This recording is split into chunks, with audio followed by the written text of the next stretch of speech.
بسم الله الرحمن الرحيم. الحمد لله رب العالمين،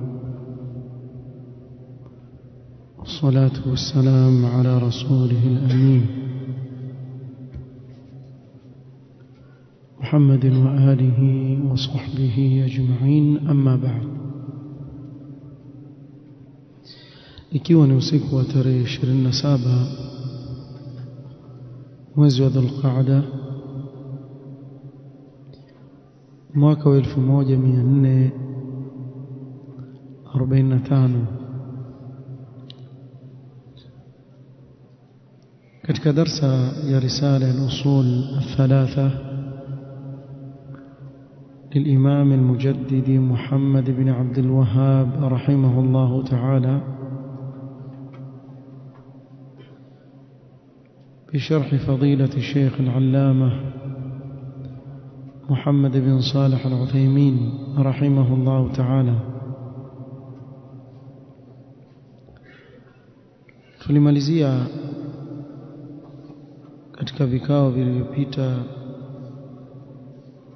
kusoma maelezo ya Sheikh Ibn Uthaymeen rahimahullah katika maneno al-musannif rahimahullah ta'ala aliposema: اعلم رحمك الله أنه يجب علينا تعلم 4 مسائل. الأولى العلم، وهو معرفة الله ومعرفة نبيه ومعرفة دين الإسلام بالأدلة. الثانية العمل به. الثالثة الدعوة إليه. الرابعة الصبر على الأذى فيه. تكفيكيا قول المصنف رحمه الله تعالى الحسيم: والدليل قوله تعالى: والعصر إن الإنسان لفي خسر إلا الذين آمنوا وعملوا الصالحات وتواصوا بالحق وتواصوا بالصبر.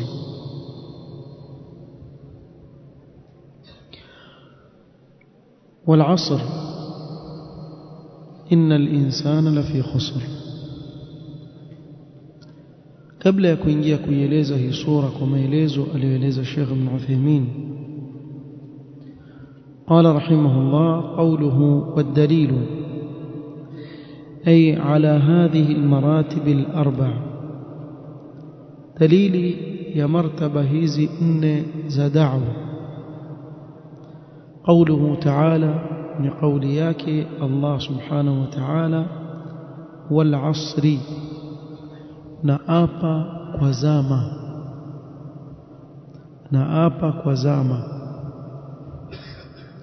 أقسم الله عز وجل في هذه السورة بالعصر الذي هو الدهر.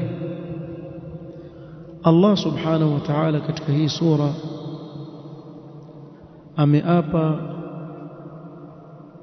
kwa zama, nao ni wakati. وهو محل الحوادث من خير وشر.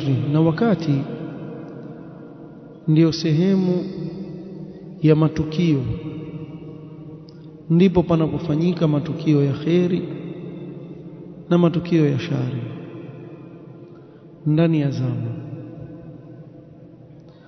فأقسم الله عز وجل به على أن الإنسان كل الإنسان في خسر إلا من اتصف بهذه الصفات 4. kuwa huyu mtu au mwanadamu yuko katika hasara isipokuwa wale watakaosifika na sifa hizi 4: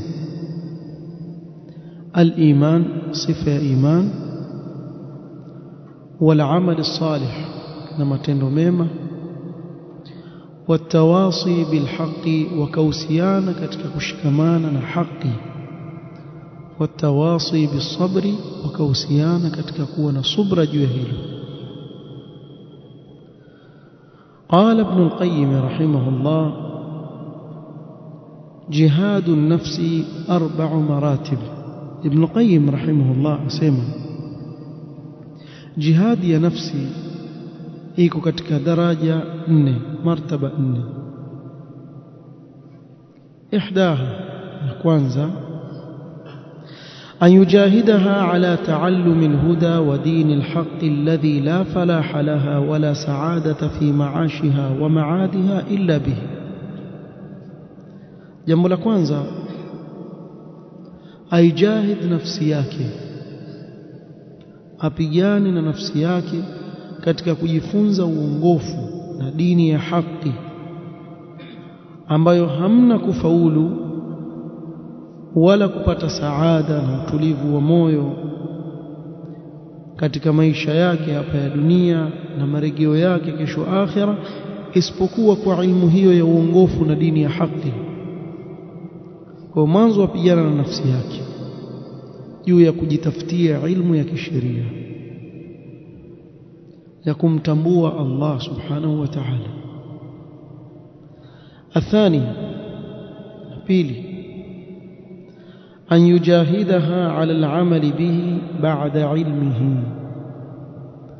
بعد utambuzi, baada ya kuwa na ilmu, awe ataijahid nafsi yake katika kuitendea kazi ile ilmu aliyopewa na Allah subhanahu wa ta'ala.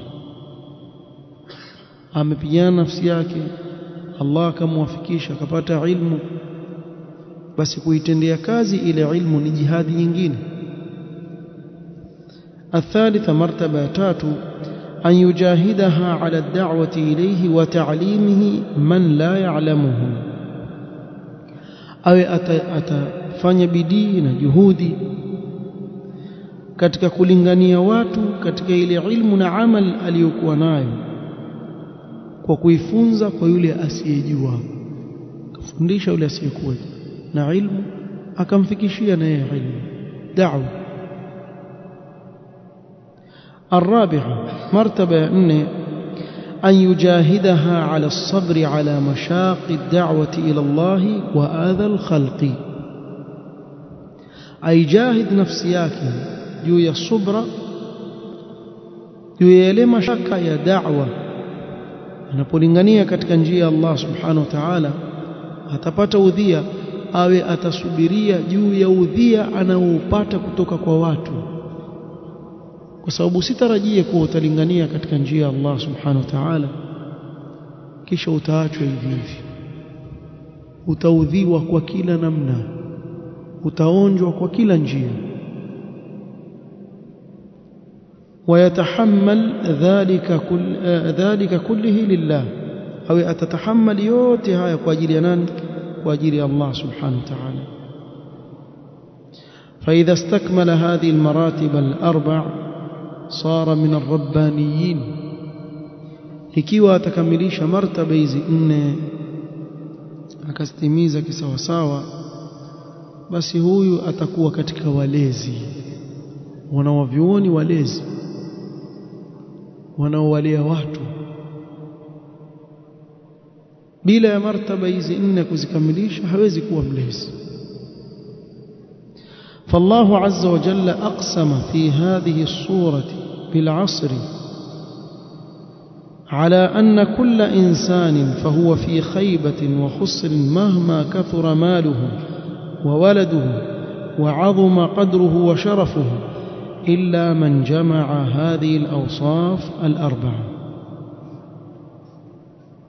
والله سبحانه وتعالى katika hii sura kaapa kwa zama kuwa kila mtu, kila mwanadamu yuko katika khaiba, katika khasara. Vile mali yake itakavyokuwa nyingi, vile watoto wake watakavyokuwa wengi, vile cheo chake na utukufu wake utakavyokuwa mkubwa, yuko katika khasara, isipokuwa aliyekusanya haya mambo ngapi? 4. La kwanza, ahaduha al-iman, akaona iman, ويشمل كل ما يقرب إلى الله تعالى من اعتقاد صحيح وعلم نافع. na iman imekusanya ndani yake kila kinachomkaribisha mja na Allah subhanahu wa ta'ala katika itikadi sahihi na ilmu iliyo na manufaa ndani yake. athani, jambo la pili al-amalu salih, sifa ya pili ni awe na matendo mema. وهو كل قول أو فعل يقرب إلى الله بأن يكون فاعله لله مخلصا ولمحمد صلى الله عليه وسلم متبعا. na matendo mema yaingia ndani yake kila tamko, kila tendo linalomkaribisha mja na Allah subhanahu wa ta'ala, bimaana akawa mtendaji wa tendo lile au amali kama ile amemtakasia Allah subhanahu wa ta'ala amali yake kuwa ni mukhlis, tena akawa ni mwenye kumfuata mtume sallallahu alaihi wasallam katika amali yake kama ile. Bimaana amali yake imekusanya masharti mawili, sharti la ikhlas na mutabaa, ndio itaitwa al-amalu salih. الثالث التواصي بالحق، كوسيانا كتك حق، وهو التواصي على فعل الخير والحث عليه والترغيب فيه. ناوني كوسيانا كتك كفanya خيري، kuhimizana na kupendezeana katika kufanya khairi. Hii ni sifa ya tatu, ni wao kwa wao wahusiana katika khairi. الرابع jambo la nne التواصي بالصبر، kuhusiana katika jambo la kuwa na subra, بأن يوصي بعضهم بعضا بالصبر على فعل أوامر الله تعالى وترك محارم الله وتحمل أقدار الله. bimaana wahusiana baadhi ya wao kwa wengine katika kuwa na subra, kutekeleza maamrisho ya Allah subhanahu wa ta'ala na kuyawacha aliyoharamisha Allah subhanahu wa ta'ala, na kutahammal na kusubiria qadar anazozikadiria Allah subhanahu wa ta'ala ambazo haziendi na matamanio ya nafsi yake, au atakuwa na subra juu yake.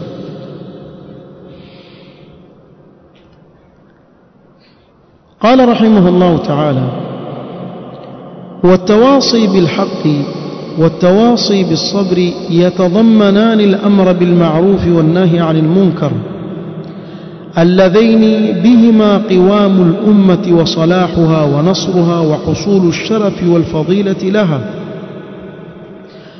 na kuhusiana na haki na kuhusiana na subra, ndani yake pia yaingia kuamrishana mema na kukatazana maovu. Mambo haya mawili ndio kusimama kwa huu umma, ndio nguzo inaosimamisha huu umma na kutengenea kwake na kunusuriwa huu umma na kupata utukufu na fadhila. Allah subhanahu wa ta'ala sema: kuntum khayra ummatin ukhrijat linnas ta'muruna bil ma'rufi wa tanhauna 'anil munkari wa tu'minuna billah. Kwa hivyo sharaf katika huu umma imepatikana kwa kuamrishana mema na kukatazana maovu. kisha akasema al-Imam al-Mujaddid rahimahullah ta'ala: قال الشافعي رحمه الله تعالى: لو ما أنزل الله حجة على خلقه إلا هذه الصورة لكفتهم. الإمام الشافعي أبو عبد الله محمد بن إدريس بن العباس بن عثمان بن شافع الهاشمي القرشي ولد في غزة سنة 150 من الهجرة. الإمام الشافعي alizaliwa غزة، نسأل الله أن ينصر أهل غزة وأن يحفظهم. alizaliwa katika mji wa Gaza, Palestina, katika mwaka wa 150 Hijria. وتوفي بمصر سنة 4 بعد 200 من الهجرة. na alifariki nchi ya Misri mwaka wa 204. Kwa hivyo Imam Shafi'i aliishi miaka 54 peke yake, hajakuwa mtu mzima, aliishi miaka 54 peke yake. wakati mwingine waweza kusoma ilmu ya mtu na anavyotajika na imama aliyokuwa nayo, kisha ukija ukisikia umri wake, subhanallah, hao watu walikuwa wakisoma vipi? Hao watu walikuwa na bidii gani katika kusoma kwao? Al-Imam Shafi'i alihifadhi Qur'an mutqin, akiwa ni mutqin katika Qur'an akiwa na miaka 7, mtoto mdogo, na akapewa ijaza ya kutoa fatwa na walimu wake akiwa na miaka 14 sana, akiwa na miaka 14 apewa ijaza kuwa huyu sasa ni mufti, aweza kutoa fatwa, aweza kujitahidi kutoa fatwa akiwa na miaka 14, rahmatullahi alayhi. Sasa ikiwa amefariki na miaka 54 na ni mtu ana dhehebu linalofuatwa na nkufa akiwa na miaka 54, umekaa hapo na miaka 20 sijui na ngapi, bado wasumbua kweli kweli, mara mkimbia sijui madrasa, mara sijui mkwenda wapi, upuzi mwingi.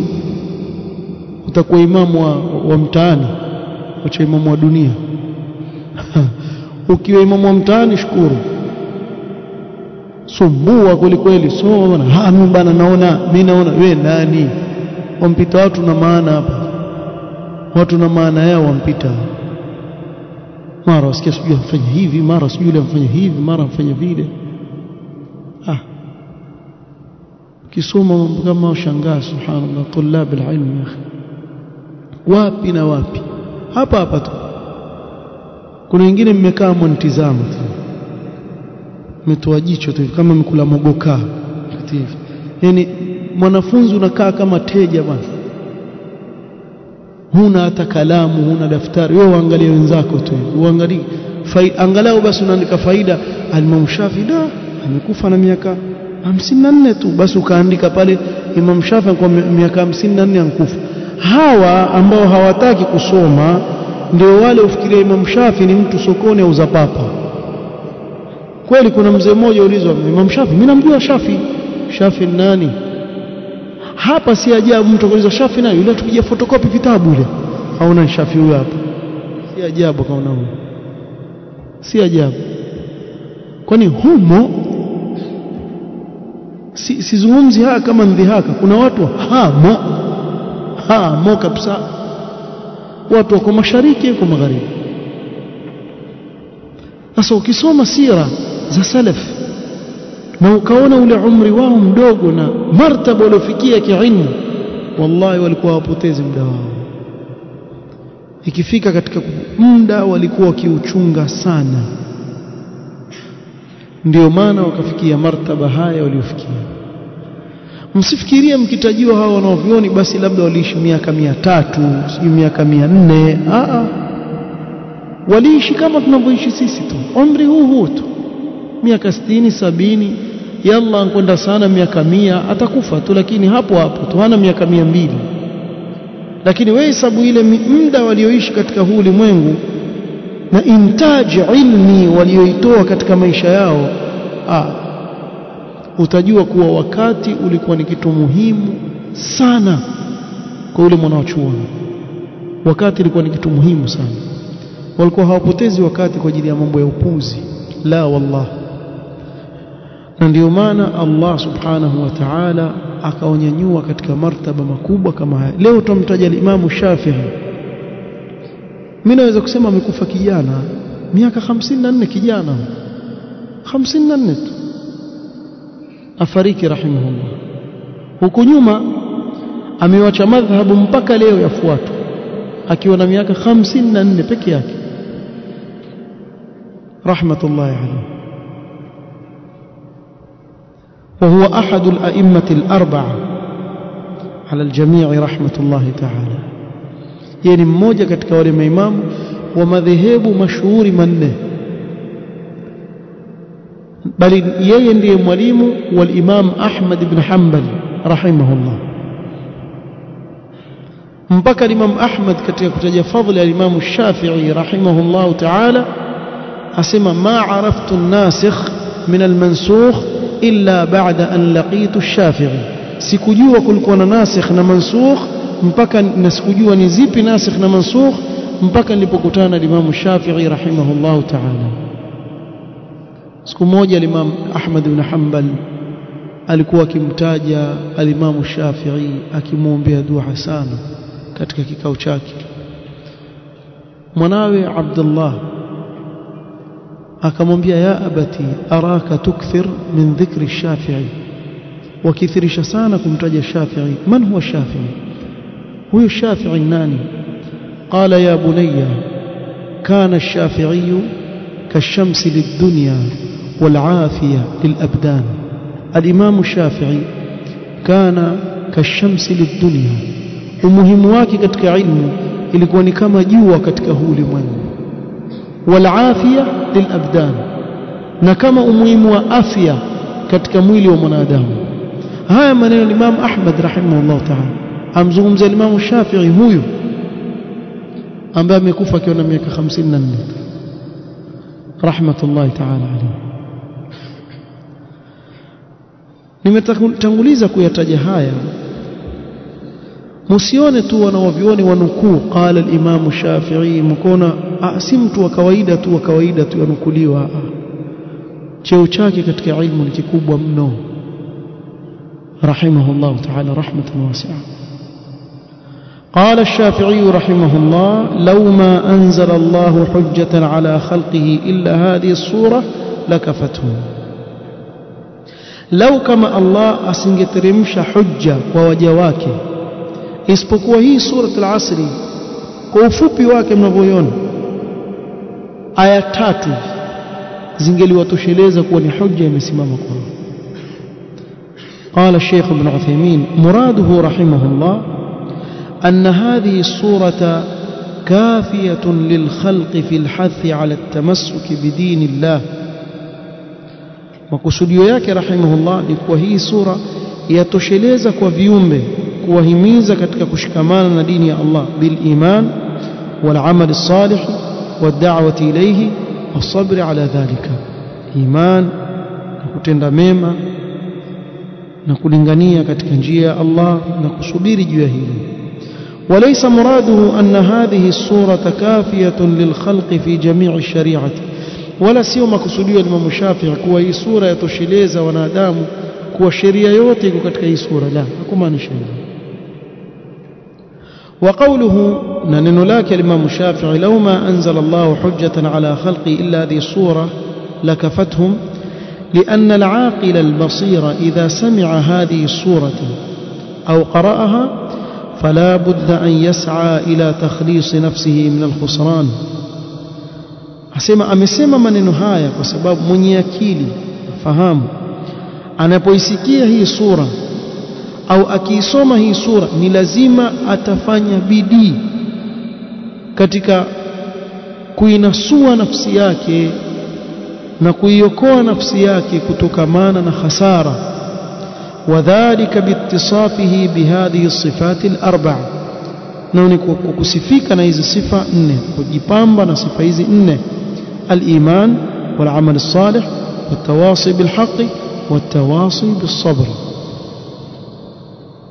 mambo haya manne ambayo tumeyataja mara nyingi hapa tuyakariri. Al-Imam al-Bukhari Abu Abdullah Muhammad Ismail ibn Ibrahim al-Mughira ibn Bardizbah al-Bukhari رحمه الله تعالى ولد ببخارى في شوال سنة 94 و100 mwaka wa 194 amezaliwa Bukhara. ونشأ يتيما في حجر والدته, na alikulia akiwa ni yatima chini ya ulezi wa mama yake mzazi. وتوفي رحمه الله تعالى في خرتنك بلدة على فرسخين من سمرقند, hizi nchi ziko ما وراء النهر, ليلة عيد الفطر سنة 56 و200 mwaka wa 256 afariki al-Imam al-Bukhari rahimahullah katika usiku wa kuamkia Eid al-Fitr. Afariki al-Imam al-Bukhari rahmatullahi ta'ala alayhi. Na kuna mihna kubwa iliyomfuata Imam al-Bukhari kabla ya kufa kwake rahimahullah ta'ala, nendeni mkasome katika tarikh taona haya. Watu walimhusudu sana, wakampiga vita mpaka akafukuzwa katika miji mbalimbali. Inshallah kija wakati wake tutakuja kuzungumzia hilo biidhnillah. قال الشيخ رحمه الله وقال البخاري رحمه الله باب العلم قبل القول والعمل. والدليل قوله تعالى فاعلم أنه لا إله إلا الله واستغفر لذنبك، فبدأ بالعلم قبل القول والعمل. قال الشيخ ابن عثيمين رحمه الله استدل البخاري رحمه الله بهذه الآية على وجوب البداءة بالعلم قبل القول والعمل. الإمام البخاري رحمه الله تعالى ametoa dalili ya hii aya juu ya wajibu wa kuanza na ilmu kabla ya kauli yoyote na amali yoyote, bimaana kabla ya ibada yoyote ya matamshi au ibada ya vitendo, mwanzo ni ilmu. وهذا دليل أثري يدل على أن الإنسان يعلم أولا ثم يعمل ثانيا. نهين دليل أثر بمعنى إيكو قولياك الله سبحانه وتعالى هابا ambao ni dalili ya kuwa mtu mwanzo hujua kisha ndiyo hufanya vitendo. Kabla ya amal mwanzo ni ilmu. وهناك دليل عقلي نظري يدل على أن العلم قبل القول والعمل. kuna dalili nyingine ya kiakili pia ambayo yakuelekeza kuwa ilmu ni kabla ya matamshi na matendo. وذلك لأن القول أو العمل لا يكون صحيحا مقبولا حتى يكون على وفق الشريعة. naonikuwa matamshi au matendo hayawezi kuwa sahihi yenye kukubalika mpaka yaambatane na sheria ya Allah. ولا يمكن أن يعلم الإنسان أن عمله على وفق الشريعة إلا بالعلم. نيكو akili tu mtu hawezi kujua kuwa amali yake anayoifanya yenda sawia na sheria ya Allah mpaka asome, ndio atajua. Asiposoma hajui. bila ilmu huwezi kujua. ولكن هناك أشياء يعلمها الإنسان بفطرته كالعلم بأن الله إله واحد. kuna mambo mengine ambayo mwanadamu ajua kwa maumbile tu, kama kujua kuwa Allah ni Mungu mmoja. fa inna hadha qad futira alayhi al-'abd, ni jambo ambalo ameumbwa nalo mwanadamu, moyo wake ajua hilo. ولهذا لا يحتاج إلى عناء كبير في التعلم, sababu hiyo hahitaji kupata tabu sana katika kujifunza hilo. أما المسائل الجزئية المنتشرة فهي التي تحتاج إلى تعلم وتكريس جهود. أما لمسائل جزئية ya kisheria yameenea kila mahali, atakikana mtu ajifunze na afanye bidii katika kutafuta elimu hiyo. Wallahu ta'ala a'lam. Huu ni utangulizi wa mwanzo wa risala al-usul al-thalatha. Sababu al-usul al-thalatha haianzi moja kwa moja, bali mwanzo ametanguliza na vitangulizi kadhaa. Huu ndio mwisho wa utangulizi wa mwanzo. Kisha utangulizi wa pili waenda i'lam rahimakallah أنه يجب على كل مسلم ومسلمة تعلم ثلاث هذه المسائل والعمل بهن. huu utangulizi wa pili waanza hapa. Kwa tumemalizana na utangulizi wa kwanza. Alhamdulillah. Tasimamia hapa. والله تعالى أعلم. سبحانك اللهم وبحمدك أشهد أن لا إله إلا أنت أستغفرك. بارك الله فيك.